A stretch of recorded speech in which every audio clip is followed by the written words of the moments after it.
샬롬. 오늘 하루도 시작이 되었습니다. 치열한 영적인 전투적인 삶을 살아내야 하는 하루입니다. 그럼에도 불구하고 여러분이 살아가는 영역 속에서 늘 그리스도 안에서 승리하는 하루가 되시기를 바랍니다. 오늘은 잠언서 14장 1절로 35절의 말씀을 가지고 아내가 중요합니다 라는 주제로 우리가 묵상한 것을 나누어 봅니다.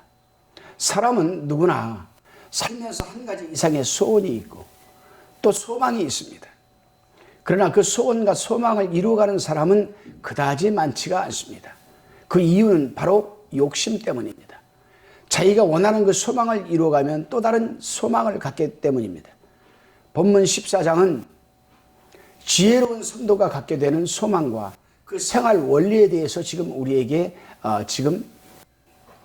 말하고 있습니다.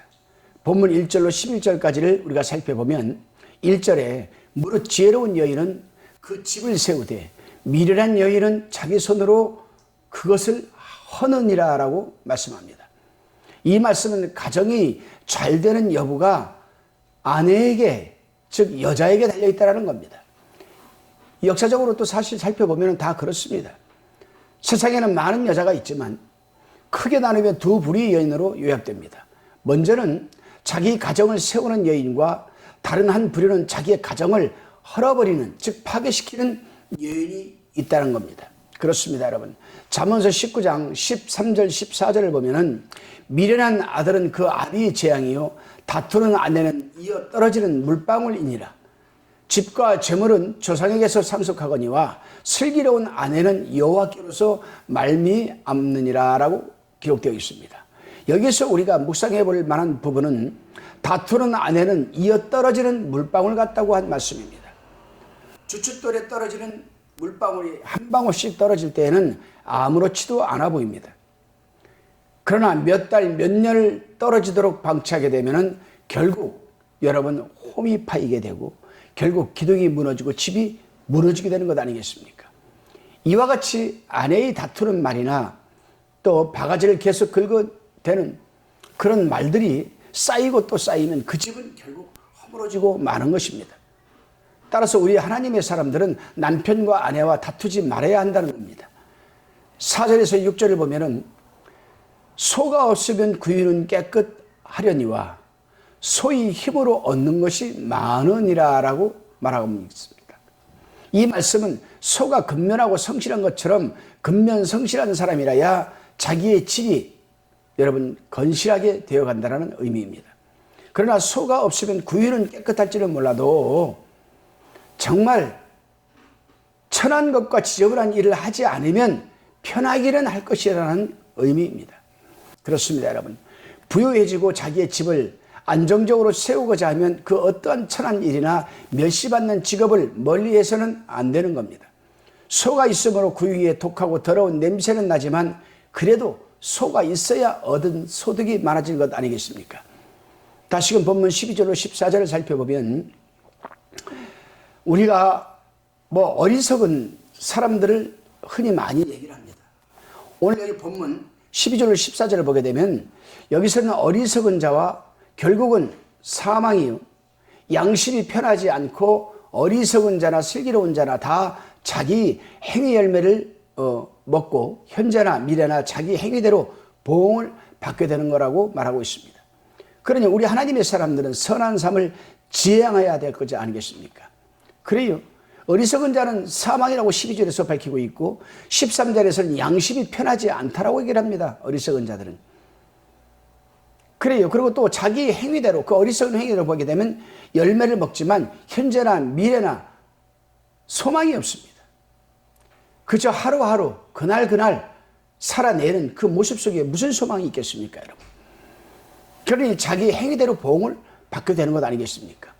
다시금 15절로 22절까지를 살펴보면 15절의 말씀을 한번 묵상해 봅니다.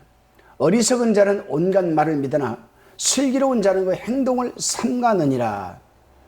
우리 기독교의 신앙은 무엇이든지 다 믿는 것이 아닙니다. 다시 말해서 기독교 신앙은 온갖 말을 다 믿는 사람이 성질을 바탕으로 하지 않습니다. 그렇습니다. 우리 하나님의 믿는 사람들은 오직 하나님의 말씀만 믿는 겁니다. 하나님의 말씀 이외의 것은 전혀 믿어서는 안 됩니다. 창세기 3장 1절 이하에 보면 아담과 하와는 하나님의 말씀도 믿고 마귀의 말도 믿었다가 온 인류를 멸망에 빠뜨렸습니다. 남의 말에 귀를 잘 기울이는 사람은 트러블이 위험 수치가 높아서 언제 어떤 식으로 상대방과의 트러블을 일으킬지 모른다는 것을 우리는 명심해야 됩니다. 다시금 23절로 25절을 우리가 살펴보면 이제 사람이 말에 대해서 교훈을 가르치고 있습니다. 말에는 두 가지 종류가 있습니다. 먼저는 말을 많이 하면 할수록 부작용을 일으키는 말이 있고, 말을 하면 할수록 영혼을 살리는 말이 있습니다. 그렇습니다.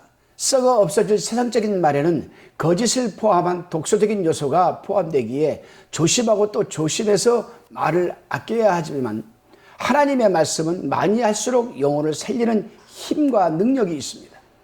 그래서 25절에 보면은 진실한 증인은 사람의 생명을 구원하여도 거짓말을 뱉는 사람은 속이느니라라고 말하는 겁니다.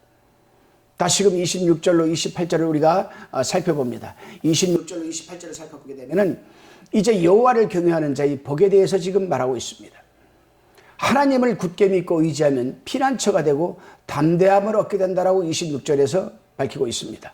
여기서 담대함이라는 것은 그 어떤 위험을 만나도 두렵지가 않다라는 의미입니다. 그렇습니다. 요즘 성도들은 믿음이 너무나 연약해서 조금만 어려워지거나 위험한 일을 당하면 걱정, 근심에 붙들리고 어떻게 될까 봐 벌벌 떨기까지 합니다. 그러나 여러분, 다윗을 한번 보시기 바랍니다. 그 목숨이 위험에 처한 상황에서도 여호와는 나의 빛이요 나의 구원이시니 내가 누구를 두려워하리요.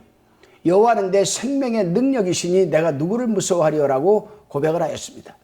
하나님을 믿는 성도들은 그 어떠한 상황에서도 주님이 함께 하심을 믿고 또한 주님께서 채워주시는 평안을 누려야 할 것입니다.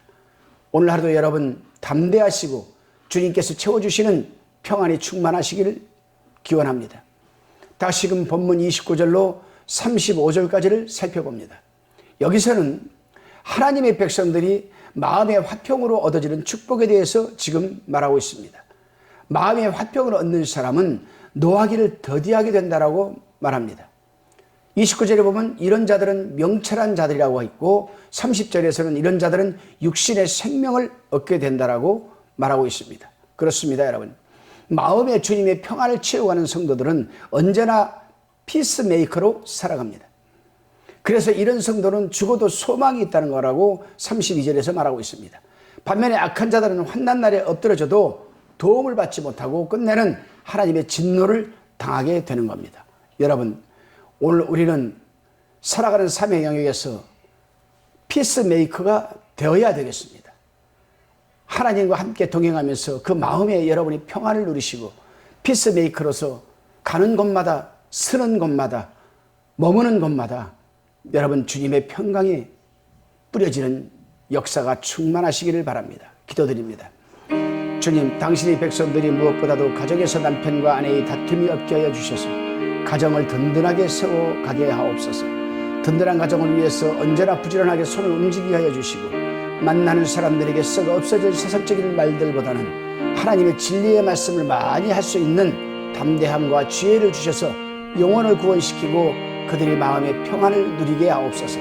그리고 그 어떤 곳에서도 당신의 백성들이 함께하는 곳에서는 트러블을 일으키는 자가 되지 않게 하여 주시고 항상 화평을 이루어가는 피스메이커가 되게 하여 주옵소서. 예수님의 이름으로 기도드리옵나이다. 아멘.